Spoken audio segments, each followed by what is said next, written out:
అందరికీ నమస్కారం. ఈరోజు అయితే మనము ఖమ్మం ఫీల్డ్కి అయితే రావడం జరిగింది. ఇక్కడ కనుక తోట చూసుకున్నట్లయితే చూడండి, ఒక్కసారి గమనించండి.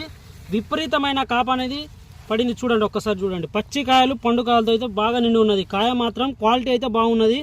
So pure Teja variety, quality ఎక్సలెంట్గా ఉంది. కింది నుంచి చూసుకున్నట్లయితే ఒకటే మొక్క మొత్తం దగ్గర గనుపులతోని కాయ దగ్గర కాప అయితే పట్టింది. ఇదే తీరుగా ఇప్పుడు తోట అయితే ఉన్నది. ఈ తీరులో మన తోట కనుక ఉన్నట్లయితే దాదాపు 30 క్వింటాల దిగుబడి ఖచ్చితంగా వచ్చే అవకాశంగా అయితే ఉంటుంది. సో ఇక్కడ ఈ రైతు వేసుకున్న సీడ్ కనుక చూసుకున్నట్లయితే ఫార్మ్టెక్ అగ్రి సీడ్స్ వారి శరత్ అనే వెరైటీని అయితే సాగు చేస్తున్నారు. ఈ తోట అయితే చూడడానికి మీరు చూడొచ్చు, 2 కళ్ళు చాలా ఉన్నట్టు అంత బాగా అయితే ఉన్నది. ఎక్సలెంట్గా ఉన్నది. కాపు అయితే అసలు మామూలుగా సెట్ కాలేదు. ఒక్కటే చెట్టు కాదు, మీరు ఎక్కడ ఏ చెట్టు చూసుకున్నా కానీ ఇదే విధంగా అయితే ఉంది కాపు సెట్టింగ్. ఇప్పుడు ఇవాళ డేట్ కనుక చూసుకున్నట్లయితే జనవరి 31 మనం ఇప్పుడు ఇక్కడ వీడియో చేస్తున్నాము. ఈ టైంలో కూడా నల్లి అటాక్ కూడా చూడండి మీరు. వైరస్ అటాక్ లేదు, నల్లి అటాక్ లేకుండా ఎంత నీట్గా ఉందో ఒక్కసారి గమనించండి. విపరీతమైన పూత వస్తుంది ఇప్పుడు జనవరి 31 రోజున అయితే.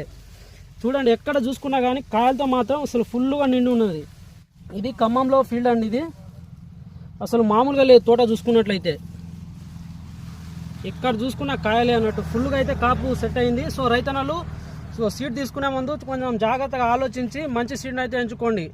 సో ఈ వెరైటీ కనుక చూసుకున్నట్లయితే ఫార్మ్టెక్ అగ్రి సీడ్స్ వారి శరత్ అనే వెరైటీని అయితే ఇక్కడ రైతు 10 ఎకరాలు అయితే సాగు చేస్తున్నారు. ఖమ్మం ఫీల్డ్ అండి ఇది. మీరు ఒక్కసారి గమనించండి. తోట మాత్రం ఈ జనవరి 31 కూడా తోట ఎంత బాగుందనేది మీరు గమనించవచ్చు. విపరీతమైన పూత, ఫ్లవరింగ్, నల్లి అటాక్ లేకుండా, వైరస్ కూడా ఎక్కడా లేకుండా చాలా బాగా అయితే ఉంది.